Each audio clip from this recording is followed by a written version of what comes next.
while, but we're back. I'm gonna do my story time on why we did not make it to New York. But I'm used to the life of not making stuff. I'm used to, like, if we don't make it, it's fine. If we do, we do. But this was literally out of our hands. This whole trip was a disaster. And for some reason, I'm always able to like plan accordingly, have everything laid out. That's just who I am. Lately, I've been trying to take a step back and not be that person and just like go with the flow, and it backfired on me. So I think I'll do my lashes while we discuss. So I fly non-rev, I fly standby, cool. My birthday was July 30th and I plan to go the 29th at night, which means we would do a red eye. We would leave at 10:25. It was in San Francisco. I live in Sacramento. So it was going to take like a 2-hour drive, maybe an hour and a half if I book it, right? My boyfriend worked that day. He drives to the Bay Area for work. I basically was waiting for him to come home. He's going to home around 3 or 4.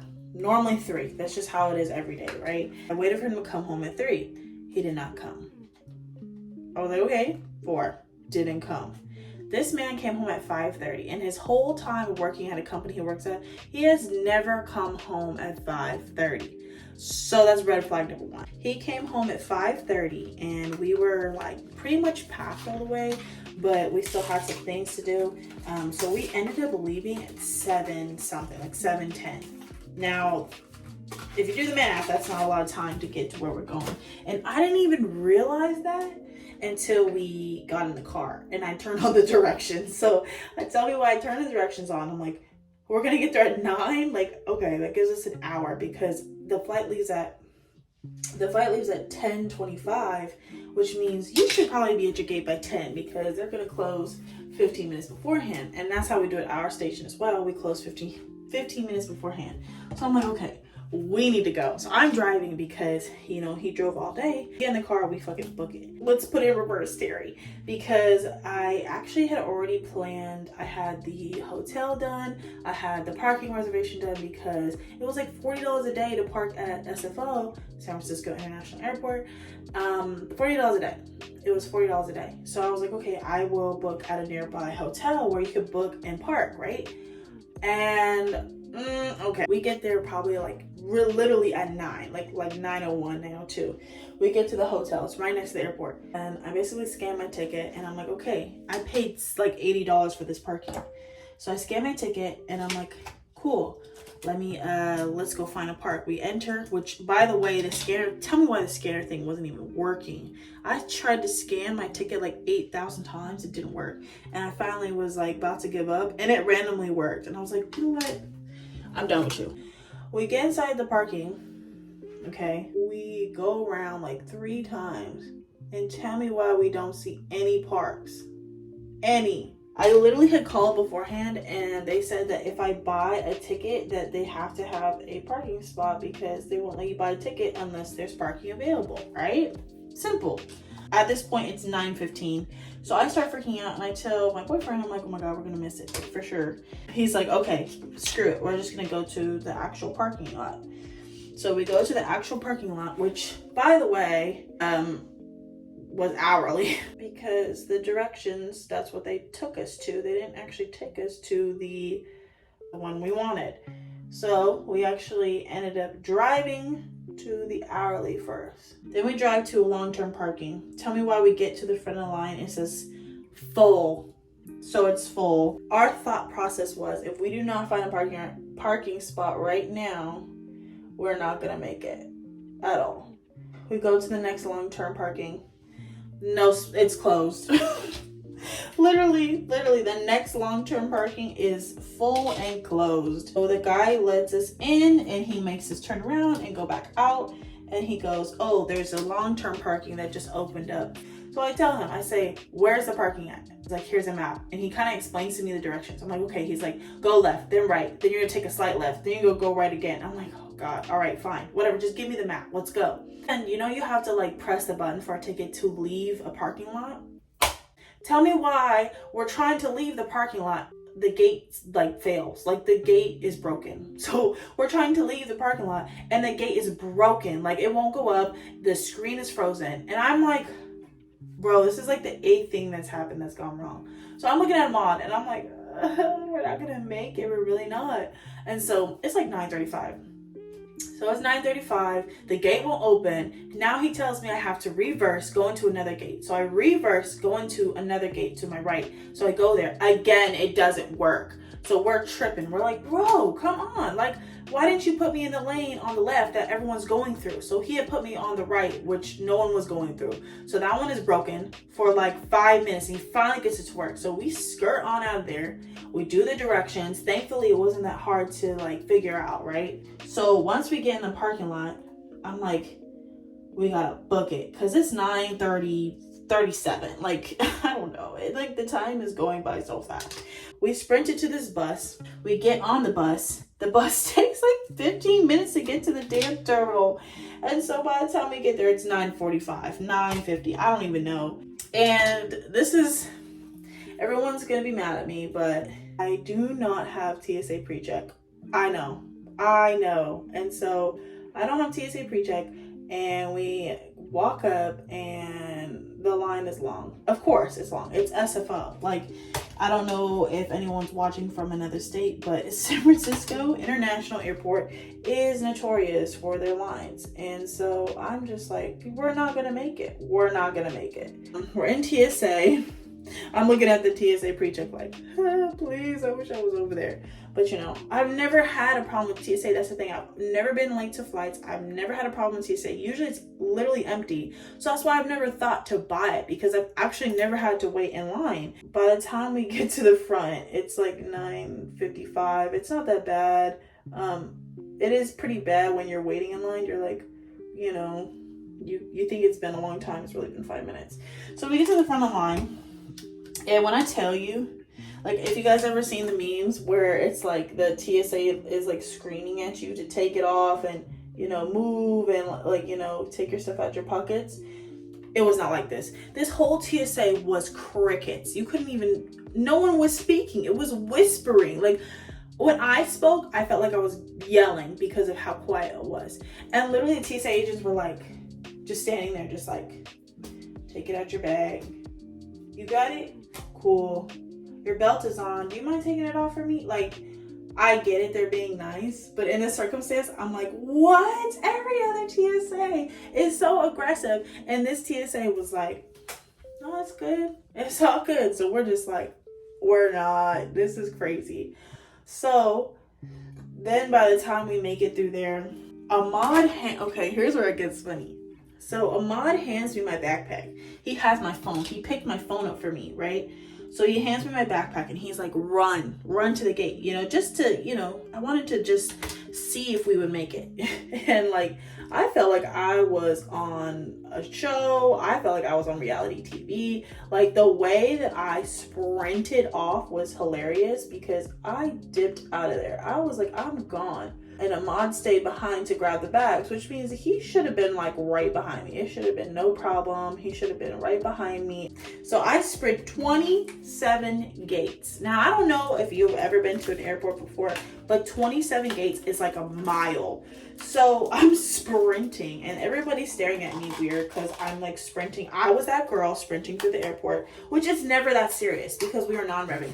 But it was the fact that you were like, oh, the next flight is not until 6 a.m. Like, I don't want to have to wait and do all that extra stuff, especially with my boyfriend. Like, I just didn't want to do that. So I was like, you know, hopefully we'll make it, right? I sprint to the gate, and I get to the gate, and it was like a finishing line. It was like a finish line movie scene where you're like, oh, you're like tired, you're like, and you drop your backpack, and you're like, I made it, right? So I go up to the guy, and I'm like, hey, can I, you know, I'm here and my partner should be right behind me. And he was like, oh, but we need to close the door. And I know, like, I understand that. Trust me, I understand because I do the same thing he does. So I understand he has to close. But he looked over to this other girl and he was like, oh, you know, should we wait for her? And she was like, no, we're going to close the door. And I was like, oh, okay, girl, yes. Like, I get it, but you didn't have to be mean. I walk away because I'm just like, oh, like, I wish we made it, right? I walk away and I'm all sad. And then I realize I don't have my phone because Ahmad took it. So because I don't have my phone, I can't call him and tell him like, you don't need to run. I don't even know where you're at. So I don't know where he's at this point. And I'm just like, okay, like I'm just trying to think of options in my head. I'm also having like a little bit of freak out because I don't know where he's at. And it kind of stresses me out because I'm like, you know, he doesn't know what to do. You know, like it scares me because I'm like, where's he at? Like, I hope he's okay. And so, which by the way, he should have already been next to me. Like that's how fast he should have been next to me. Like this stuff was not going to be that hard to grab. And so I start walking back towards him because I'm like, okay, he should be around here somewhere. Like there's only one way in and one way out. So I walk back to TSA and I just see him sprinting towards me. And I'm like, it's okay. Like I just signal for him, like, don't run anymore. It's fine.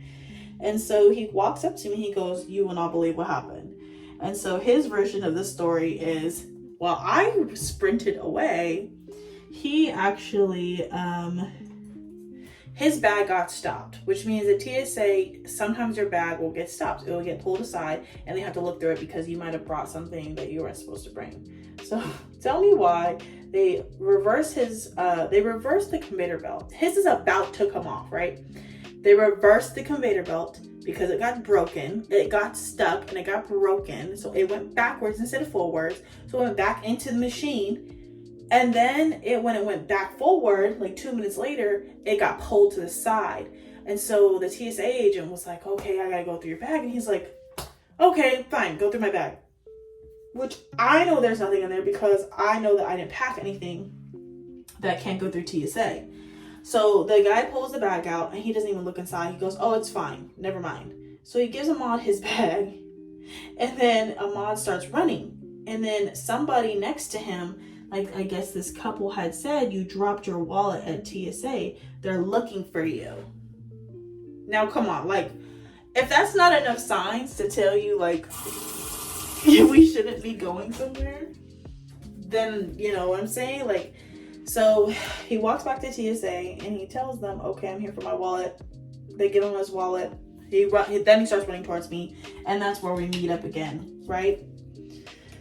So we meet up again. I tell him what happened. It's whatever. It's no big deal. It's just the fact that we went through all that and we still didn't make it. We start walking and I tell him, I'm like, there's a JetBlue flight, right? So we could fly on JetBlue, but we have to pay for it. Even if we're standby, it doesn't matter. So we pay for like the taxes. That's what we pay for. So we go to JetBlue and I'm trying to book the flight and it won't let me because it says it's past the day. And I'm like, why won't it let me book it? And it's because it's delayed till freaking 2 a.m. Right? So I tell my boyfriend, and he is immediately like, no, I'm done. Because like, just think about that from a man's perspective and someone who doesn't work for the airport, that seems like a lot. Like, you know, everything is not going at all how it should be going. So we both kind of were like, okay, what do you want to do? You know, it's my birthday because it's actually 12 o'clock by the time we're done with all this. Because we waited for the JetBlue flight, but it didn't work out because it was delayed and I couldn't book it. So we had actually waited quite a while to get on it already, and tried to book it and all that stuff. And so we just kind of like, all right, what are we going to do other than this? Because clearly God does not want us going to New York right now. Don't know why, but so I tell him, I was like, we could drive to San Luis Obispo. We could go to Santa Cruz, go there. He's just like, I mean, he worked all day, so he is not in the mood to talk about anything. He doesn't want to, like, he's not in the mood to discuss on where we should go. And so I was like, let's just stay in San Francisco. Like, it's no problem. We'll find stuff to do. And so we did. It was midnight already. And because when it's midnight, hotels are like, what do you call that? Hotels reset, which means when you book something, it's very hard to book like the day before technically and get a room because they're already like sold out or whatever. And so I'm calling like all these hotels. I'm like, please, I just want to get a room. And they're like, well, no, because it's already past midnight, which means like it just got 10 times harder for us because we could have just booked a room after the first flight. We didn't, and it was just bad. It becomes 1 a.m. Like, I'm calling all these hotels, and we're about to just drive home, because at this point, like, fuck it, like, we're done, right? So we're about to drive home, and I finally called one more hotel, and it's a hotel we've been at before, so we know this hotel, we like it, it's whatever. And they're like, yeah, just book it for the 29th. And I was like, oh, perfect. So I go to book it, and then what's it called? We drive back to SF, because the San Francisco airport is kind of out the way. It's actually not like right next to it. Drive back to San Francisco. We go to the hotel, and it's not, you can't park at the hotel. So we actually park like 2 blocks away. Walk at freaking 1 a.m. with our stuff to the hotel. And then we literally fall into bed. And we discussed, did we want to go on the 6 a.m. flight? And we just decided no. Like, we'd rather go another time. Literally, we would have made it if we just found parking. To top it all off, we actually had gotten our seats. I saw the tickets. They pop up in your email. And I had first class. And he had first class. And those are the pods. These are the ones that you sit down. Yeah, it was rough. But if you watch the vlog, I'm going to be posting the vlog after this, and you'll see that we did some things in SF that people don't know about. We did a lot of things. Just if you want to watch the vlog, go ahead. But New York vlog will be coming soon one day. Thank you guys for watching. That was my story time. We didn't make it to New York, but if you watch the vlog, we did make it to San Francisco. So catch y'all later. Peace.